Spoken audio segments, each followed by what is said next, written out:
Assalamualaikum warahmatullahi wabarakatuh. Perkenalkan, nama saya Indi Fauzan Adima. Saya adalah calon guru penggerak angkatan 11. Pada kesempatan kali ini saya akan mempresentasikan tugas ruang kolaborasi kelompok 3, yaitu tentang budaya positif, di mana difasilitasi oleh Pak Haryadi dan didampingi oleh pengajar praktik Pak Darsono dan Bu Yandri Isfahani. Anggota kelompok 3 yang pertama adalah saya sendiri, Indi Fauzan Adima, yang kedua adalah Ibu Oom Komalasari, dan yang ketiga adalah Bapak Muhammad Bakir. Pada kesempatan kali ini, tujuan pembelajarannya adalah menganalisis kasus-kasus yang disediakan berdasarkan konsep-konsep inti dalam modul budaya positif bersama CGP lain dalam komunitas praktisi. Adapun konsep-konsep inti dalam modul budaya positif yang pertama adalah disiplin positif dan nilai-nilai universal. Berdasarkan teori pilihan, pada modul 1.2, satu-satunya orang yang perilakunya dapat dikendalikan adalah diri kita sendiri. Untuk itu, diperlukan sebuah tujuan disiplin positif, yakni menanamkan pada murid-murid kita, yaitu untuk menjadi orang yang mereka inginkan dan menghargai diri sendiri dengan nilai-nilai yang mereka percaya. Dengan motivasi tersebut, murid artinya memiliki motivasi intrinsik yang sangat bermanfaat untuk masa depannya. Yang kedua adalah teori motivasi dan restitusi. Teori motivasi ini terbagi menjadi 3. Yang pertama adalah untuk mendapatkan imbalan atau penghargaan dari orang lain. Setiap tindakan yang dilakukan oleh seseorang mengacu pada 3 hal teori motivasi. Yang kedua adalah untuk menghindari ketidaknyamanan atau hukuman. Dan yang terakhir adalah untuk menjadi orang yang mereka inginkan dan menghargai diri sendiri dengan nilai-nilai yang mereka percayai. Berikutnya adalah restitusi. Restitusi adalah sebuah proses menciptakan kondisi bagi murid untuk memperbaiki kesalahan mereka, sehingga mereka bisa kembali pada kelompok mereka dengan karakter yang lebih kuat. Selain itu, restitusi juga sebuah proses kolaborasi yang mengajarkan murid untuk mencari solusi untuk masalah mereka dan membantu murid berpikir tentang orang seperti apa yang mereka inginkan dan bagaimana mereka harus memperlakukan orang lain. Nilai inti berikutnya adalah keyakinan kelas, di mana keyakinan kelas itu adalah memberikan kesempatan kepada murid untuk memberikan nilai kebajikan yang dituju dari peraturan sekolah dengan mengacu nilai-nilai kebajikan universal seperti keadilan, kehormatan, peduli, integritas, dan lain-lain. Berikutnya adalah kebutuhan dasar manusia. Dalam konteks penanganan disiplin positif, maka sebagai seorang guru harus dapat mengetahui alasan dari sebuah tindakan yang dilakukan. Berdasarkan kebutuhan dasar manusia, maka sebuah tindakan yang dilakukan oleh seseorang harus kita pahami apa sebenarnya kebutuhan dasar yang diperlukan oleh orang tersebut. Kebutuhan dasar itu ada 5. Yang pertama adalah bertahan hidup, penguasaan, kasih sayang dan rasa diterima, kebebasan dan kesenangan. Kebutuhan inilah yang harus kita penuhi dulu. Apa yang diharapkan dari seseorang yang melakukan tindakan. Nah, setelah kita mengetahui ini, maka kita dapat mengetahui bagaimana cara efektif dalam menyelesaikan masalah. Berikutnya adalah sebagai guru kita juga harus mengenal 5 posisi kontrol. Yang pertama adalah penghukum. Pada kategori penghukum ini, itu seorang guru itu hanya percaya bahwa apa yang membuatnya berhasil itu adalah dengan cara dia. Ini adalah tipe seorang guru yang penghukum. Berikutnya adalah pembuat merasa bersalah.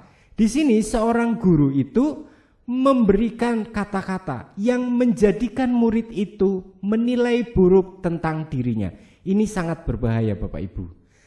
Menjadi tidak berharga seolah-olah dia mengecewakan orang yang disayangi.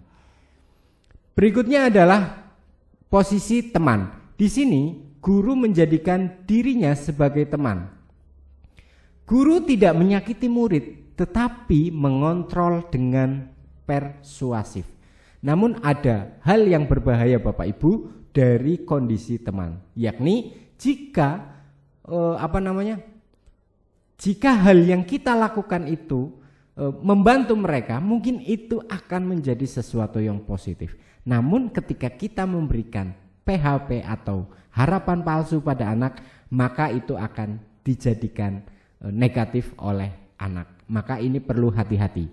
Yang berikutnya adalah pemantau, yakni guru pada kondisi di sini itu mengandalkan perhitungan, catatan, data yang dapat digunakan sebagai bukti atas perilaku seseorang. Posisi pemantau ini sudah cukup baik Bapak Ibu. Jadi Bapak Ibu bisa memulai dari kondisi pemantau. Yang terakhir adalah posisi manajer. Di sini guru yang berada pada posisi manajer akan berbuat sesuatu bersama dengan muridnya, memberikan kesempatan murid untuk mempertanggungjawabkan perilakunya, kemudian mendukung murid agar dapat menemukan solusi atas permasalahannya sendiri. Nilai inti yang terakhir adalah segitiga restitusi. Dalam menyelesaikan sebuah permasalahan, kita perlu melakukan 3 kegiatan restitusi ini. Yang pertama adalah menstabilkan identitas. Pada tahap ini tujuannya adalah mengubah identitas anak dari orang yang gagal karena melakukan kesalahan menjadi orang yang sukses. Di sini sebagai guru kita harus dapat menstabilkan anak. Tujuannya agar mencegah anak untuk melakukan lebih buruk lagi. Berikutnya adalah pada kondisi ini kita juga harus menenangkan suasana hati murid agar penyelesaian masalah dapat segera diatasi. Contoh kalimat pada menstabilkan identitas di sini adalah berbuat salah itu tidak apa-apa. Tidak ada manusia yang sempurna. Kondisi yang kedua atau tahap yang kedua adalah validasi tindakan yang salah. Di sini guru harusnya memahami kebutuhan dasar atas sebuah tindakan, seperti pada materi sebelumnya, yakni tentang 5 kebutuhan dasar manusia. Setelah kita menemukan, maka kita akan menemukan cara yang efektif untuk memenuhi kebutuhannya. Pada kondisi ini kita juga harus menjangkau anak agar muncul sebuah keterbukaan. Contoh kalimat yang bisa digunakan pada validasi tindakan yang salah adalah kamu pasti punya alasan melakukan ini. Kamu bisa melakukan lebih buruk lagi tapi tidak kamu lakukan. Kamu patut bangga bisa mempertahankan harga diri kamu. Dan yang terakhir adalah menanyakan keyakinan. Pada tahap ini kita menghubungkan dengan nilai-nilai yang dipercaya, mengantarkan murid yang gagal menjadi sukses, menjadikan murid seperti yang diinginkannya. Sebagian anak pada posisi ini tidak mengetahui cara agar sukses. Tugas gurulah memberikan gambaran apa yang bisa mengantarkan anak menjadi sukses. Contoh kalimat yang bisa diberikan adalah kamu mau menjadi orang yang seperti apa? Dari penjelasan singkat tersebut, mari kita olah ke dalam sebuah kasus. Di sini kita disediakan 4 kasus untuk kita analisis. Mari kita simak kasus yang pertama.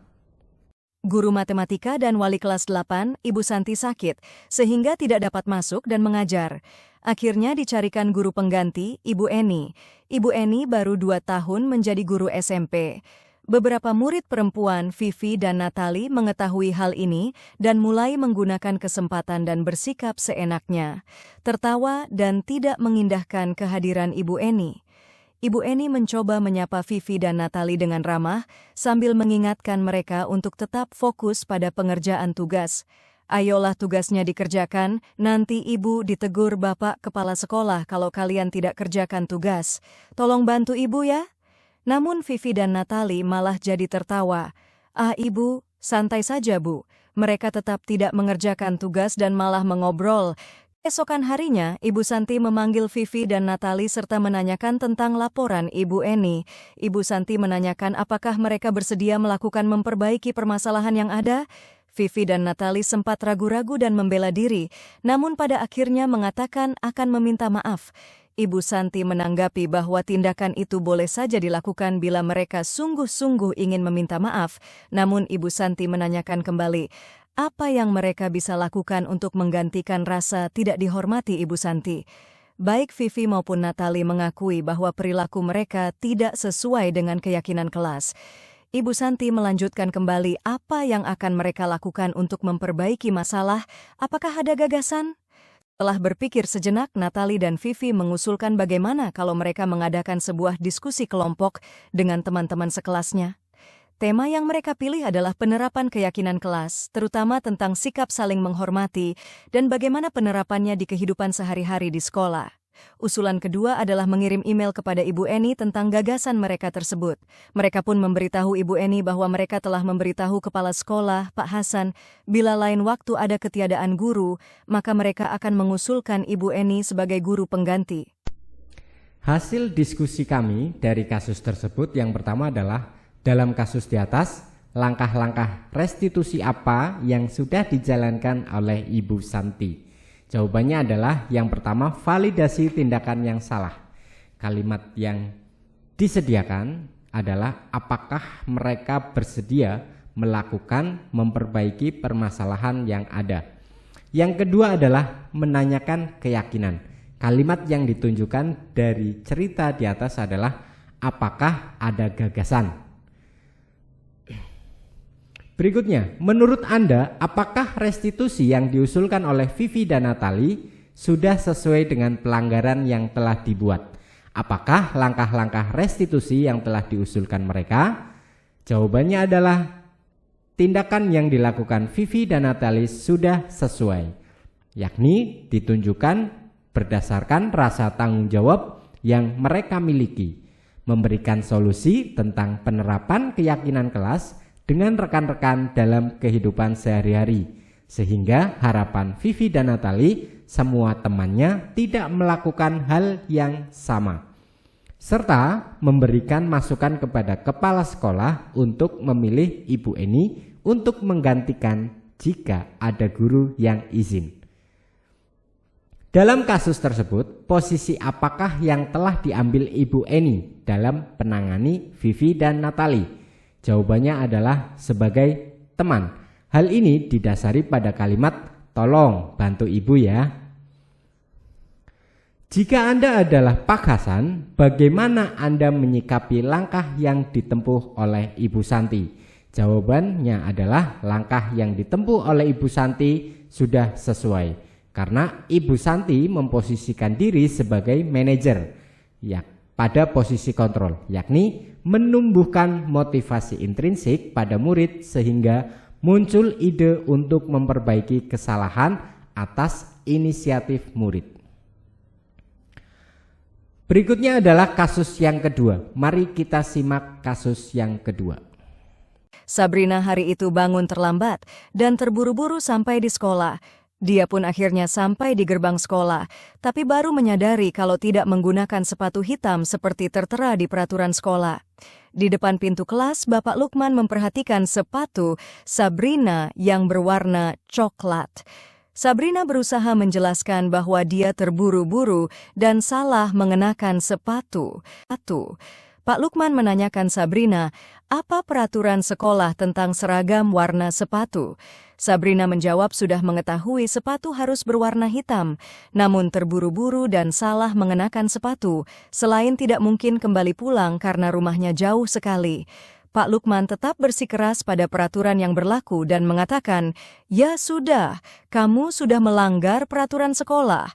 Kamu salah, sudah terlambat, salah pula warna sepatunya. Segera buka sepatumu kalau tidak bisa mengenakan warna sepatu sesuai peraturan." Sabrina meminta maaf dan memohon kembali kepada Pak Lukman agar tetap dapat mengenakan sepatunya dan berjanji tidak akan mengulang kesalahannya. Namun Pak Lukman tidak mau tahu. "Tidak, kamu telah melanggar peraturan sekolah. Kalau tidak sanggup ambil sepatu di rumah atau diantarkan sepatu ke sekolah, ya sudah kamu tidak bersepatu saja seharian di sekolah. Sekarang copot sepatumu dan silakan belajar tanpa sepatu seharian."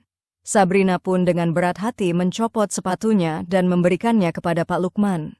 Seharian dia tidak berani berkeliling sekolah karena malu dan lebih banyak berdiam diri di kelas tanpa alas sepatu. Hasil diskusi dari kasus yang kedua adalah dalam kasus di atas, sikap posisi apakah yang diambil oleh Bapak Lukman?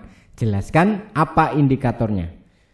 Jawabannya adalah sebagai penghukum, yakni tidak, kamu telah melanggar peraturan sekolah. Yang kedua adalah pembuat merasa bersalah. Indikatornya di sini adalah bersikeras untuk memberikan hukuman kepada Sabrina meskipun Sabrina sudah menjelaskan alasannya dan sudah berjanji akan memperbaiki di kemudian hari, sehingga pada akhirnya hanya berdiam diri di kelas karena rasa malu yang dimilikinya. Berikutnya adalah bila Bapak Lukman mengambil posisi seorang manajer, apa yang akan dikatakannya? Pertanyaan-pertanyaan seperti apakah yang akan diajukan ke Sabrina? Jawabannya adalah contoh kalimatnya, apa yang kamu lakukan bisa saja terjadi kepada saya. Sabrina, sudah mengetahui peraturan penggunaan sepatu. Kira-kira bagaimana kamu akan memperbaiki masalah hari ini? Jika memang itu yang ingin kamu lakukan untuk memperbaiki masalah hari ini, silahkan. Apakah besok kamu akan melakukan hal yang sama? Tidak mengenakan sepatu sesuai peraturan? Berikutnya adalah kira-kira bila Anda adalah kepala sekolah di sekolah tersebut, nilai kebajikan apa yang ingin dituju oleh peraturan harus berwarna hitam?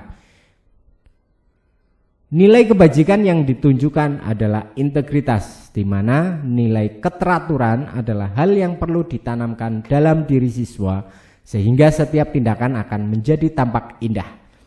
Bagaimana Anda menyikapi langkah yang diambil Pak Lukman mengenai kasus tersebut? Langkah yang diambil oleh Pak Lukman di sini adalah sebagai pembuat merasa bersalah. Sedangkan sebagai guru untuk menghasilkan murid yang bertanggung jawab, mandiri dan merdeka, maka kita perlu menerapkan disiplin restitusi minimal pada tahap posisi pemantau atau lebih bagus lagi pada posisi manajer. Untuk itu, jika saya sebagai kepala sekolah, maka saya akan memanggil Pak Lukman untuk melaksanakan kegiatan coaching agar dapat menemukan solusi dan memperbaiki sikap yang saat ini ada. Berikutnya adalah kasus yang ketiga. Mari kita simak kasus yang ketiga.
Hasil diskusi dari kelompok kami dari kasus yang ketiga adalah posisi kontrol apa yang diambil oleh Ibu Dani dalam pendekatannya kepada Fajar. Jawabannya adalah sebagai teman. Indikatornya adalah pada kalimat, kamu tidak kasihan sama ibu ya? Membaca sikap Fajar, kira-kira kebutuhan apa yang diperlukan oleh Fajar? Jawabannya adalah kasih sayang dan rasa diterima. Bila mana Ibu Dani mengambil posisi pemantau, apa yang akan dilakukan atau dikatakan olehnya? Pertanyaan-pertanyaan seperti apa yang akan diajukan? Jelaskan. Fajar, kenapa kamu tidur? Jika kamu tidur dalam pelajaran saya, kamu tahu tidak apa akibatnya nanti? Apakah kamu masih ingat dengan kesepakatan kelas yang telah kita sepakati bersama? Jika kamu sudah mengetahui kesepakatan kelas, kamu tahu apa konsekuensi yang harus diterima. Berikutnya adalah apabila Anda adalah kepala sekolah di sekolah Fajar dan mengetahui hal ini, bagaimana tindak lanjut Anda? Langkah yang perlu saya ambil adalah memanggil orang tua Fajar atau pihak sekolah melakukan home visit untuk mengetahui permasalahan yang ada di rumah Fajar. Setelah mengetahui permasalahan yang ada di rumah, maka di situ kita memberikan motivasi kepada orang tua Fajar agar selalu mengingatkan anaknya agar disiplin dalam mengikuti proses pembelajaran. Yang terakhir, kasus yang keempat. Anto dan Dino sedang bermain bersama di lapangan basket dan tiba-tiba terlibat dalam sebuah pertengkaran adu mulut. Dino pun menjadi emosi dan mengadakan kontak fisik, menarik kemeja Anto dengan kasar sampai 3 kancingnya terlepas. Pada saat itu guru piket langsung melerai mereka dan membawa mereka ke ruang kepala sekolah. Ibu Suti sebagai kepala sekolah berupaya menenangkan keduanya, terutama Dino. Dino, sepertinya kamu saat ini sedang marah sekali. Mendengar itu, Dino pun mengalir bercerita tentang kekesalan hatinya. Ibu Suti pun melanjutkan bahwa membuat kesalahan adalah hal yang manusiawi dan bahwa mempertahankan diri adalah hal yang penting. Namun, meminta Dino memikirkan cara lain yang mungkin lebih efektif. Karena saat ini, Dino berada di ruang kepala sekolah. Lanjutkan bertanya tentang keyakinan sekolah yang disepakati. Serta apakah Dino bersedia memperbaiki kesalahan yang telah dilakukan terhadap Anto? Dino pun akhirnya perlahan mengangguk. Kemudian Ibu Suti balik bertanya kepada Anto, hal apa yang bisa dilakukan Dino untuk memperbaiki masalah? Anto menjawab, saya perlu kancing saya diperbaiki, Bu. Ibu saya akan sangat marah kalau melihat kancing baju saya sampai copot 3 kancing begini. Ibu Suti pun kembali bertanya ke Dino, apakah yang akan dia lakukan untuk menggantikan 3 kancing Anto yang terlepas? Dino berpikir sejenak, namun menjawab, wah tidak tahu Bu, saya lem kembali mungkin ya Bu? Ibu Suti berpikir sebentar dan menanggapi, kalau dilem akan mudah terlepas kembali Dino. Bagaimana kalau kamu menjahitkan saja, bersediakah kamu? Dino tampak ragu-ragu dan menanggapi, menjahit, mana saya tahu bagaimana menjahit Bu? Ibu Suti meneruskan, apakah kamu bersedia belajar menjahit? Dino berpikir sejenak, memandang ke meja Anto, dan menanggapi, yang mengajari saya siapa Bu? Dengan cepat Ibu Suti menjawab, Pak Irfan, guru tata busana. Dino kembali diam sejenak, memandang ke meja Anto yang tanpa kancing. Akhirnya Dino mengangguk tanda menyetujui, dan sepanjang siang itu, Dino belajar menjahit dan memperbaiki kemeja Anto. Terakhir kali terlihat kedua anak laki-laki tersebut, Dino dan Anto pada jam pulang sekolah, mereka sudah bercengkrama dan bersenda gurau kembali. Hasil diskusi dari kelompok kami terkait kasus tersebut adalah yang pertama, posisi kontrol apa yang telah dipraktekkan oleh kepala sekolah Ibu Suti. Hal apa saja yang dilakukannya sehingga Anda berkesimpulan demikian? Jawabannya adalah posisi yang dilakukan oleh Ibu Suti adalah sebagai manajer. Ibu Suti mengawali dengan pemahaman kebutuhan dasar manusia, lalu mampu melakukan langkah-langkah restitusi dengan baik, diawali dengan menstabilkan identitas, melakukan validasi tindakan yang salah, dan yang terakhir adalah menanyakan keyakinan. Indikator manajer yang tampak adalah mampu mengajak siswa untuk mempertanggungjawabkan apa yang telah dilakukan, lalu mampu mendorong murid untuk mencari solusi atas permasalahan yang dihadapi, serta mampu melaksanakan kegiatan murid bersama dengan guru. Dalam kasus tersebut, bagaimana Dino dikuatkan, bagaimana Anto dikuatkan oleh Ibu Suti. Dino dikuatkan dengan sebuah pertanyaan.